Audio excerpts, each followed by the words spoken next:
Como é que foi essa transição, né, para um cara de mercado mesmo, de fato, para virar um executivo?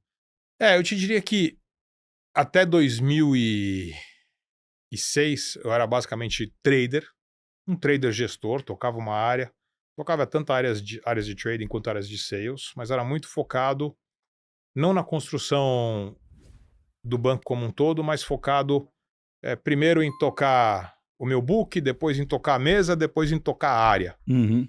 E aí, a partir de 2006, acho que quando foi a época do UBS Pactual, eu, eu já caminhei mais para uma função estratégica e de gestão. Ainda também, como até hoje a gente tem muito envolvimento na área de risco de mercado, na área de clientes, mas ela deixa de ser uma atribuição diária para ser uma atribuição mais, digamos, de gestão de risco, mais estratégica.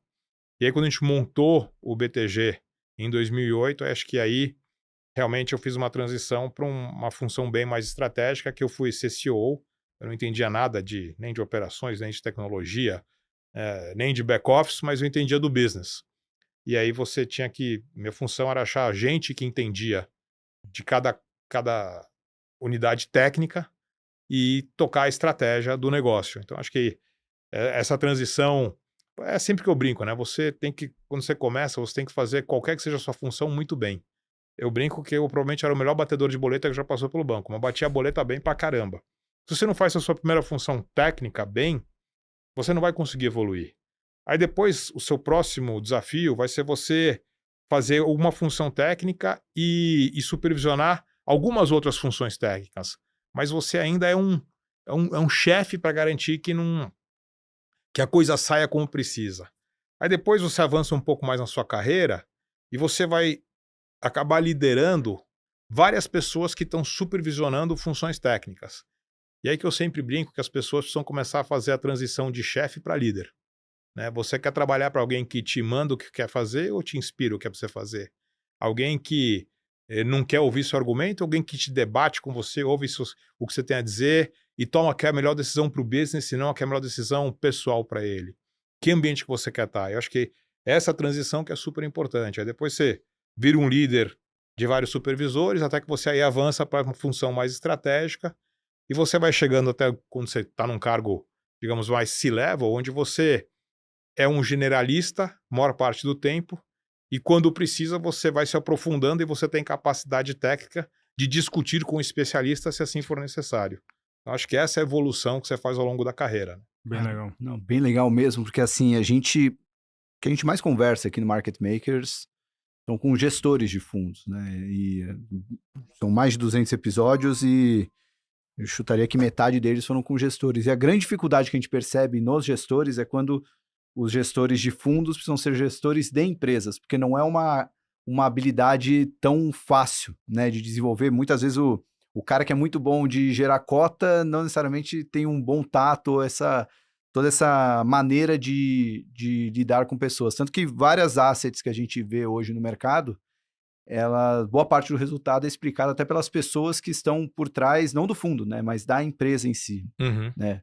E até recentemente o BTG trouxe o Rubens, que, enfim, acho que representa um pouco isso ali. Mas acho que essa é parte da nossa função, né, você botar as pessoas que têm perfis diferentes no lugar certo. Uhum, Porque você tem que justamente entender qual que é o ponto forte da pessoa, o que que ela gosta, o que que ela sofre fazendo, o que ela não quer fazer. Então, por exemplo, o James e eu, a gente deu super bem, porque quando a gente tocava a área junto, ele queria focar no mercado, ele não queria saber do resto. E eu não me eu gostava até do resto e também estava ali no mercado e sabia que se eu não tivesse na mesa, ele estava tocando super bem. uhum, Então, daí evolui sim, e a gente acho que seguiu caminhos muito diferentes, mas nós dois somos, digamos, muito felizes no que a gente faz em caminhos diferentes. Por isso que eu acho que é legal, ainda bem que tem pessoas de perfis diferentes. Se todo mundo fosse igual, ia ser exato. chato. Uhum. Então, acho que parte da função é você botar a pessoa do perfil correto na função correta, porque senão você começa a destruir valor.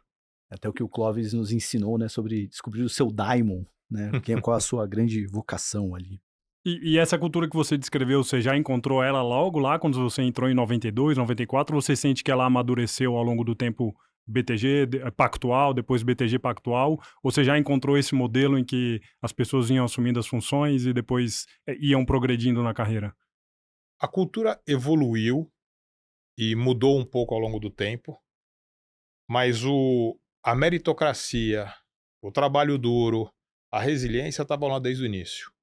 Eu te diria que no primeiro período ali, 94 a 98, 99, era uma cultura muito mais individualista, né? Cada um tinha o seu book, você tinha o teu gerencial no teu nome e você sabia mais ou menos qual era o teu payout.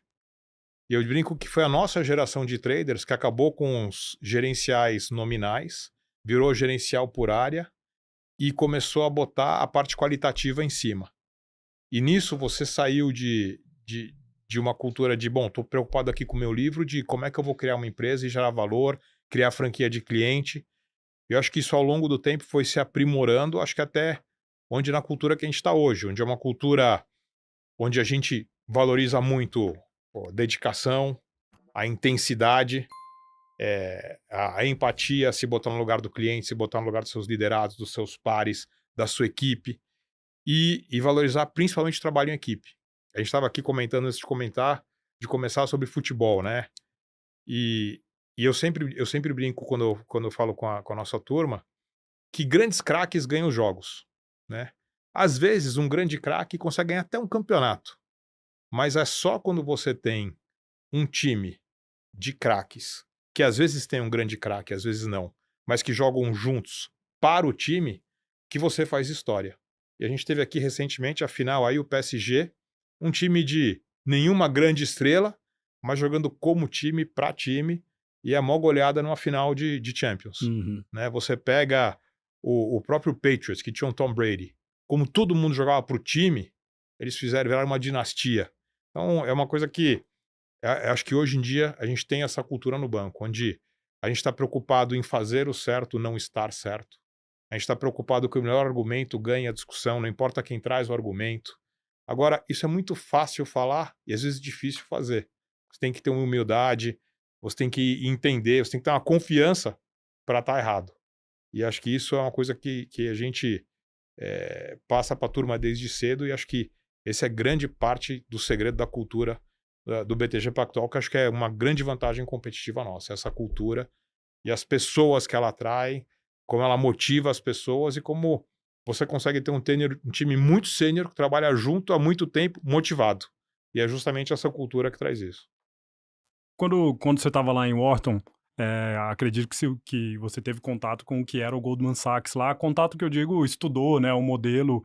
Isso te influenciou para olhar para o Pactual como um modelo em que você também poderia encontrar essa mesma cultura de partnership, de crescimento rápido, porque você se tornou sócio rápido, né, do banco. E então, como que esse modelo que você viu lá nos Estados Unidos, você viu sendo replicado aqui no Brasil, abriu sua cabeça de você falar, pô, esse daqui eu posso tomar essa decisão que possivelmente eu vou alavancar rápido na carreira, se entregar resultado. Gozado, eu te diria que eu conheci mais da Goldman depois que eu tinha trabalhado no Pactual. É mesmo? Porque lembra que eu te falei que eu não conhecia muito o mercado financeiro? E depois que eu fui trabalhar, fazer o Summer no Pactual, que aí sim eu comecei a entender mais sobre a Salomon Brothers, sobre a Goldman, sobre as trading houses da época. Uhum. Mas isso foi posterior ao Pactual. Então o Pactual sempre foi para mim a referência deste modelo. E aí só depois que eu fui entender que tinha sido baseado na Goldman, tinha sido baseado no Garantia, mas ali eu já estava apaixonado pela instituição. E como que faz, o que faz uma pessoa se destacar dentro de uma partnership? Qual que é acho que ali dentro do Pactual, pelo que a gente lê, pelo que a gente vê, era muita entrega, era resultado mesmo que fazia a pessoa se destacar. Mas o que você acha que na sua carreira, enquanto você estava ali de crescimento, você, Salute, era diferente? Teve algum diferencial para crescimento dentro da partnership? Olha, eu acho que eu sempre, se você falar o que eu fiz direito nesses mais de 30 anos, eu sempre aproveitei as oportunidades. E elas não eram óbvias, depois elas são óbvias. E ser tesoureiro do sistema, em 97, era tudo menos óbvio. Né? Não conhecia, ia trabalhar com pessoas que eu não conhecia, tipo o Totó, o Oswaldo, nunca tinha estado com eles antes, numa função que eu nunca tinha feito, Mas eu falei, isso aqui é uma oportunidade.